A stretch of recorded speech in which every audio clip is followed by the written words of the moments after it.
person, this hypothetical new partner for a business like Bob's, when does that person begin their background check process? Do you begin the background check process at that 30 days of notice prior to any exchange? And how would that be handled if hypothetically Bob's original partner, rather than being bought out, died or something like that? Because some things you don't have 30 days to discuss. If somebody's in a car accident and they're in a coma or something, there's not, there may be a partnership or a situation in a business with multiple partners where there's not a clear, where one person leaves so suddenly that there's not a 30-day window, but there's going to need that business to have an opportunity for some new investor or a new shot of capital to come in to keep it going. And I want to make sure there's a way that that can happen with possibly like a 90-day conditional background review probationary period or something like that, where if there's not, what do you do in a situation where it's a family-owned business and one of the family members dies? And what does that mean the rest of the mom and pop business is done? Because that seems inherently unfair. And so there's not always 30 days when something happens that's catastrophic. No, I think you have a very good And these are a lot of patient-owned businesses where people may have health issues. Yeah, we need to comply with the statute, which requires the background to be done before they can be operated. That's what the statute says. But Okay. I agree with you, there need to be exceptions put in here for exceptional circumstances. And Bob, you may have a point about the 30 days as well. Certainly, deaths do happen all the time. And the death of a member in an entity may or may not cause a change in that entity. Certainly it's going to change. Synthetic entities survive those kinds of things, as they do members coming and going. Right. But the reporting requirements obviously need to be dealt with. The only one that I'm aware of where it truly creates issues, and I don't believe we have them in this industry, is partnerships. Mm-hmm. I know Bob and I have been bantering back and forth over changes in partners and partnerships for years about the process and the protocol in place.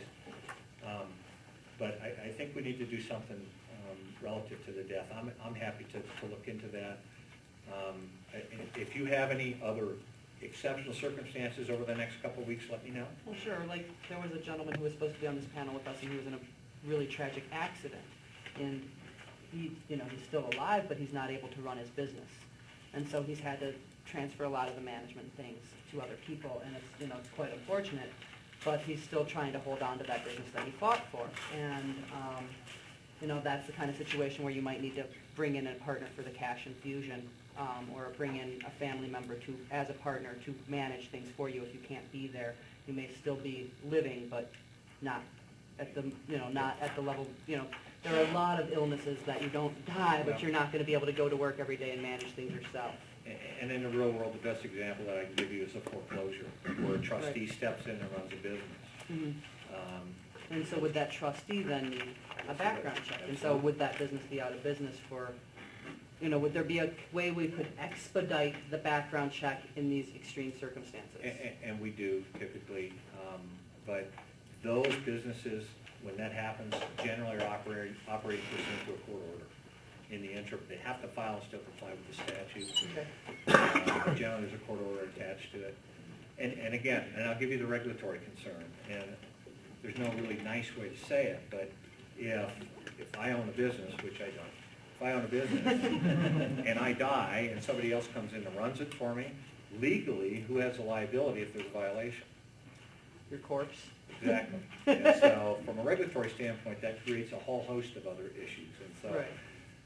There's got to be check and balance in there somewhere, but it's a very good comment. I mean, it just concerns me that so many of the businesses that I work Okay. with are small like that and don't have a big net of resources of people with background checks in the chute ready to go. Okay. Bob, do you want to try and?